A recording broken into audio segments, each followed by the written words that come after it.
Hey, come here real quick. No, seriously, come here. Check these out. PVC patches, and they're Velcro backed. They even did all the little details like raising up the topographic pattern. It looks so good. Yeah, this has nothing to do with the video, but I just got really geeked out.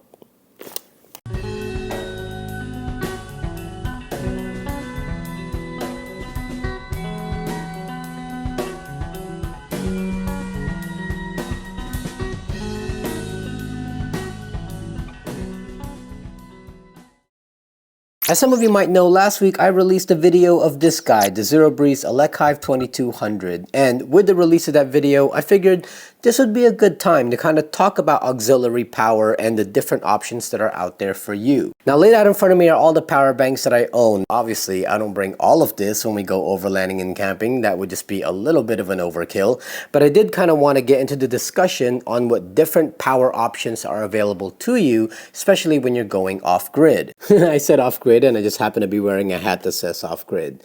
Man, sometimes I'm really intentional even when I'm not trying to be. Now, I will go through each of these individually, but I'm not going to do an in-depth review. That's just going to take way too long, too much information, and this is not a review video. I want this to be a discussion. I want to show you what different options are out there when it comes to off-grid power, so you can kind of figure out what might be right for you.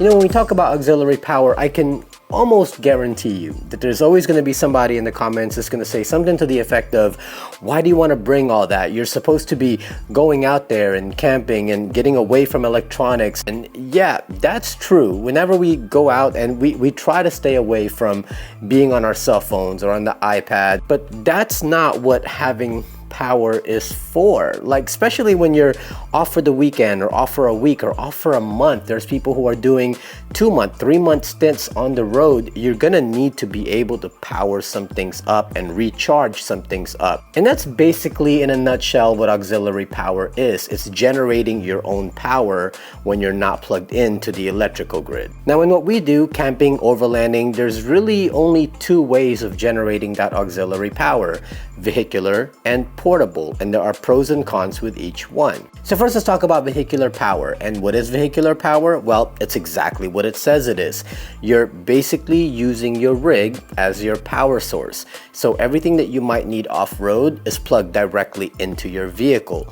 The pros with that is that you don't need any of this. Anything that you need off-road is plugged into your vehicle. Things like your fridge, your scene lights, all of that good stuff is already plugged into the vehicle. You can charge all your batteries with your vehicle. And what's great is your alternator is currently topping off that battery. You're running everything off the battery that's being charged by the alternator while you're moving. The downside, though, is that once you stop, well, everything that's plugged into your vehicle is now going to drain your vehicle's battery. And if you're not careful, you might go to bed that night, wake up the next day, and now your vehicle won't start. Using your vehicle as your power source can be a little bit risky. So then that's when you think about double battery systems. Now you start adding a secondary battery that becomes your house battery. So you have your starter battery that will stay maintained so you can start your vehicle the next day. And then you put a secondary battery which will now run your fridge and your scene lights and charge up all your batteries, and everything that you might need will run off of that house battery. And you connect the two so that when the vehicle is in motion, the alternator is charging both the starter battery and your house battery at the same time. Now, a setup like that can be as cheap or as expensive as you want to make it. Like for the Jeep, for example, if I wanted to do the most basic dual battery setup, I could buy the Odyssey dual battery kit, and this kit is about $500, and it basically ties two batteries together and it allows the alternator to charge both, and then when you get to camp, the batteries disconnect, and then now you're just running off of the house battery.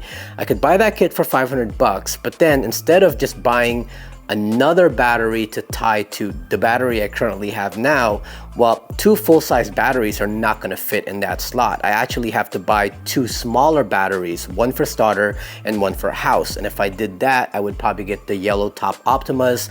Those are about $250 each. Now that's $500 in just batteries, and then $500 for the kit itself. That's about $1,000 for a basic dual battery setup on the Jeep.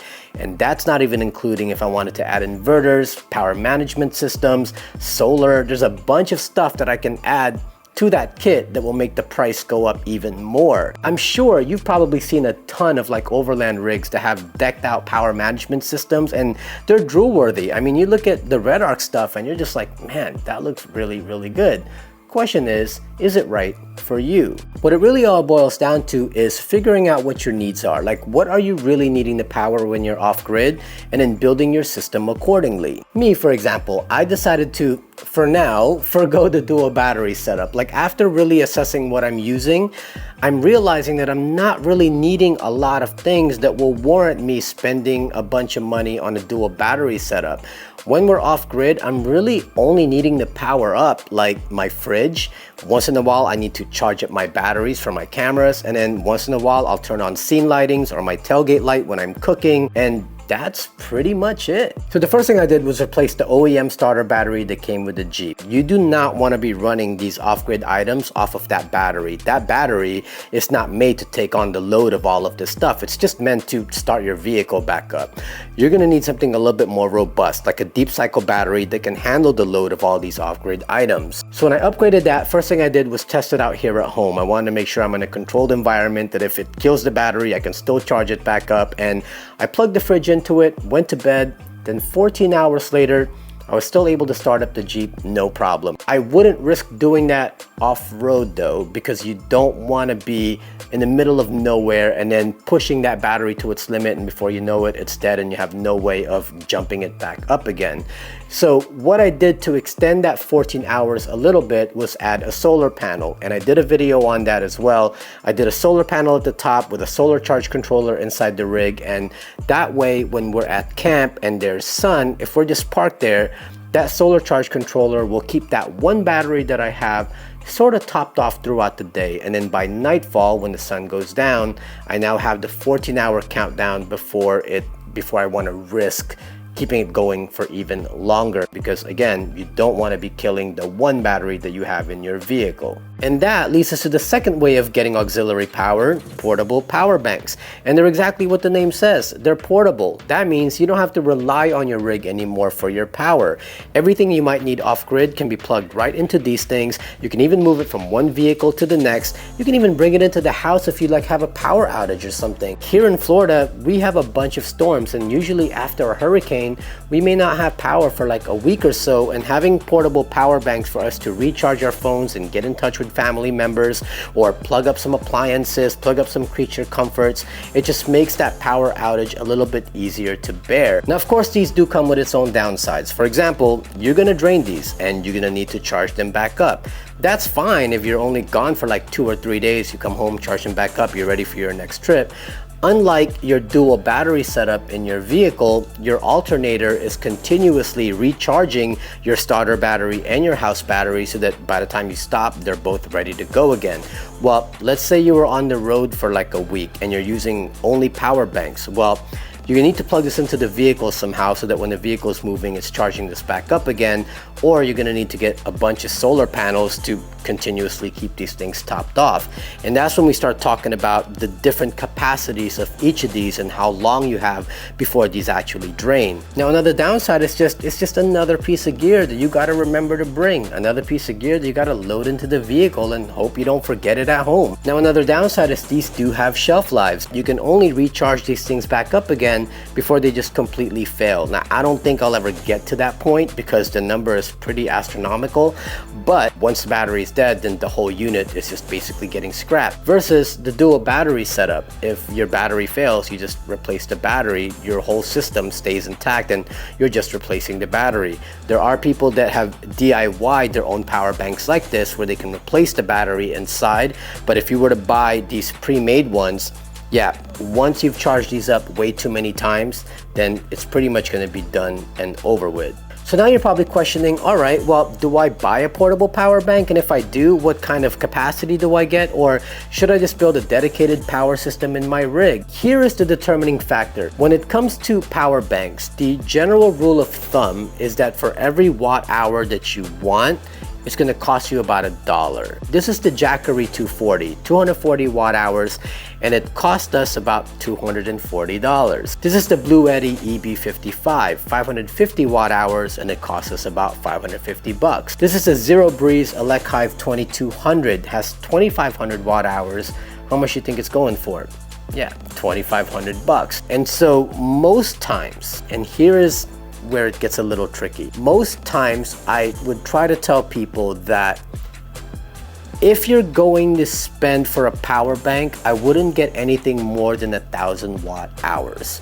Meaning, I would not go to like a 1500 or something like a 2500 like this, but I'll get back to this in just a minute. But I use that $1,000 as a threshold because for about $1,000, you can DIY yourself a really good dual battery setup that'll give you a lot more capacity. Your vehicle is charging it when it's on the move, and then when you're parked, you now have a house battery that you can run everything off of versus spending that money on a power bank that after so many recharges, it's not going to be good for you anymore. This is 2,500 bucks. Normally, I would say, well, just build a power system in your rig for that money. But this is actually beneficial for us because for us, we need the portability. A lot of times, we go through situations where, again, we go through a storm and we don't have power.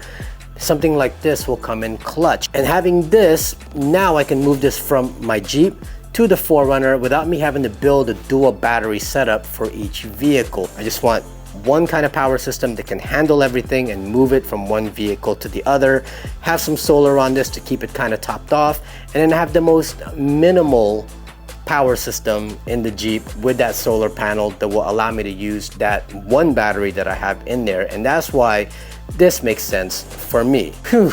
I know, it's a lot. If you're new to this, you're probably going, oh my God, I don't even know what I want to do now.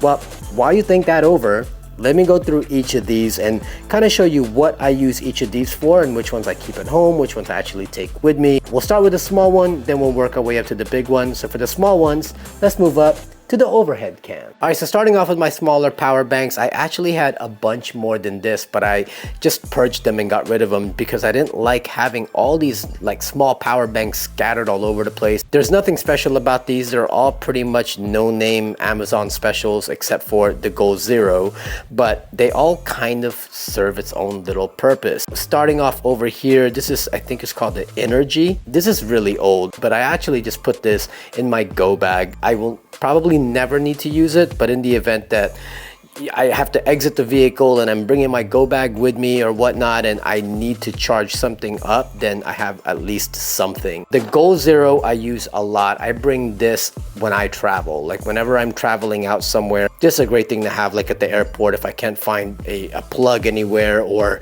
if I'm on the plane and that plug isn't working, because that happens. Having just a Goal Zero like this with a little bit more capacity, I bring, so this kind of has become like my sidekick. This one goes in my wife's bag. Usually when we're out somewhere, she's never gonna need a power bank, but in those moments where, oh my God, my phone died, I don't have any way to charge it, then she has some sort of backup. This is probably the first power bank that I bought, and you could tell that it's old because it looks like those old iPod Classic cases. Like they made it look like an iPod Classic. And then I have the Persian, that's what it says here, Sun. This just kind of goes in the vehicle when, again, I need a power bank. Actually, this used to power the LED light that's inside our tent. It just goes in one of the pockets inside the rooftop tent. I plug up the LED light to this thing and then it would just light up the inside of the tent. I stopped using it though because it would turn off after a while. Like I would plug the rooftop tent light to this, and then eventually like this thing will shut off and then the lights will shut off. And then to turn it back on, I got to turn this on, then turn the light in the rooftop tent on. It just became such a hassle that I just stopped using it for that. So now I just kind of keep this in the vehicle. And then this one I keep in my camera bag just as a backup. It's by a company called Omar, so you could press the button. It'll give you the 4 lights to let you know how full it is. I don't usually charge my batteries with this thing. I'm very good at keeping camera batteries charged up. My cameras, my GoPros, my drone. But in the event that I forget that, or if I'm going hiking and I just brought a minimal bag and suddenly my camera is dead earlier than I expected, then at least I'll have a backup so I don't miss that shot. Moving on to our more significant portable power banks, the Jackery 240. This is not going to charge your fridge or your lights or things like that. We use this in the tent. So what I do is I plug the LED light for the tent into this thing so that we can just turn it on with a flick of a button.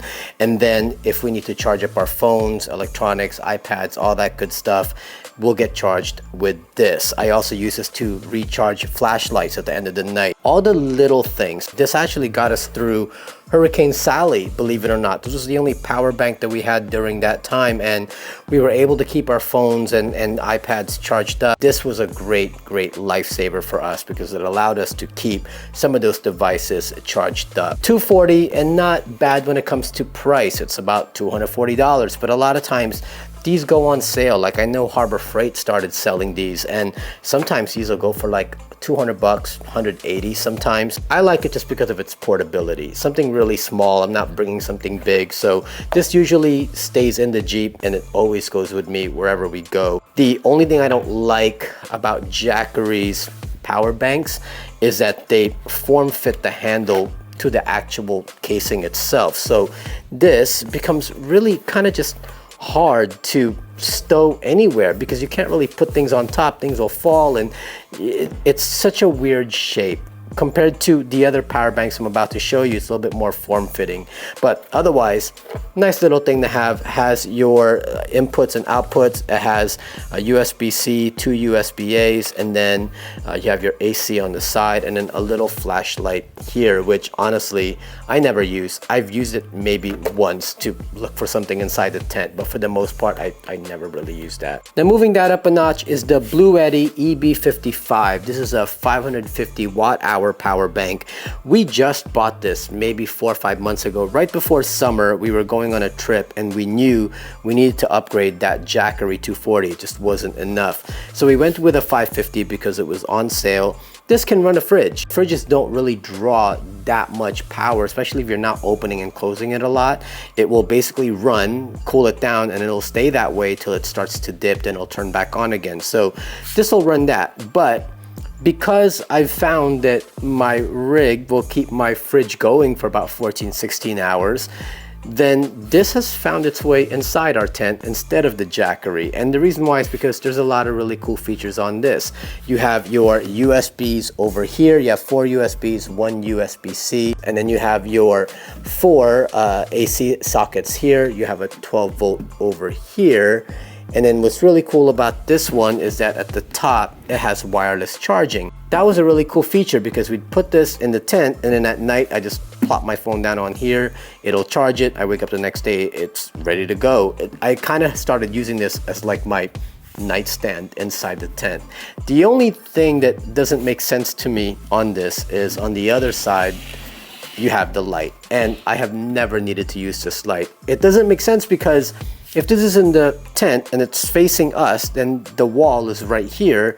Then where's that light? Like, how am I gonna use this light? And I'm not gonna walk around camp also using this as a flashlight like this. I guess you can put this on a picnic table and then you'll charge everything on one side and then your picnic table is lit up from the other side. I guess you could do that. It's good that you have a light there. I've just never needed it. Now because it's small and compact, this is probably what I'm gonna bring when it's just me, or like if it's just me and my son and my wife's not there and we don't need a power bank as a family, this is probably what I'm going to be bringing around. And then finally, the big one, the ZeroBreeze Elechive 2200. We're going to be bringing this when we go as a family. So instead of the Bluetti EB55, we would be bringing this. This is going to stay in the cargo area of the Jeep. And then the Jackery 240 is what we bring into the tent like we used to. And then this will just stay in the cargo area of the Jeep. I can charge all my camera batteries with this, charge the fridge with this, plug in whatever we need into this, and this will be our main power source inside our rig during those days that we are camping and overlanding. This is a 2500 watt hour power bank. Now, we had a discussion already whether or not it's worth to get power banks that cost more than $1,000 because you could build one in the rig. However, for us, this is one of those that will just get us through a lot. When storm season comes again, and it will, and if we lose power, which we will, this is going to be something good to have to keep ourselves powered up in those situations. Like, I can't even tell you how important it is to be able to keep devices charged up when the power is out for weeks, because you want to be able to keep in touch with family, let them know you're okay. You want to be able to check the weather, check the situation that's going on, and having something like this makes that easy. Costs about $2,500 on sale right now for about $2,100. To be honest, this is out of my price range. Like, I probably would never have the money to invest in something like this, but now that we have it, it completely changes the landscape for us, because now we have something that we can take during those longer trips, but at the same time, it also allows us to have something when the power goes out. So even if it seems like something that you may not want to spend your money on, consider the fact that you're not just getting something like this for your adventures. You're probably going to get something like this also for peace of mind in those situations where you need a lot of power and you need something that you can bring into the house and utilize when the power goes out. So yeah, just something to think about. But anyway, that's it. That's my entire spiel when it comes to auxiliary power, whether that's building a power system in your rig or having a portable power bank like these. The main thing is to really be honest about what you're needing power for, and the only way to really know that is to go on a few trips. Go on a few trips and really pay attention to, okay, what am I powering up here? Once you've figured out what your power needs are, again, then you can build the system accordingly. I don't bring all this with me. Most of these small ones are just backups inside a bag or when I'm traveling by air. And then this will come with me with this.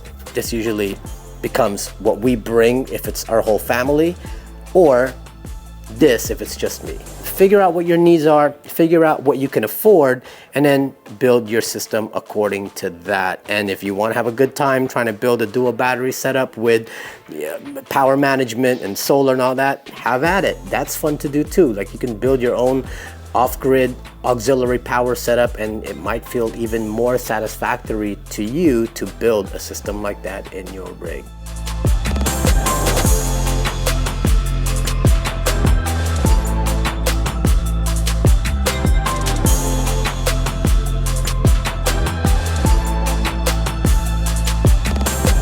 But anyway, that's the video. I did want to do a quick shout out again to gs-jj.com, who made these patches for me. They were like, let us send you some patches. Let me just show you what we do. And they're really nice. All the Velcro over here is cut really nicely to it. And they even hit me up and they're like, you know, we thought we're going to have to print the topo pattern in the back, but it looks like, would you like us to try to emboss it and raise it up? I think it'll look nicer. I'm like, yeah, do that. I mean, I thought they wouldn't be able to do it because it's so fine, but they were, and it looks so good. Like, even the lettering, you can still see all the little tiny lettering in here.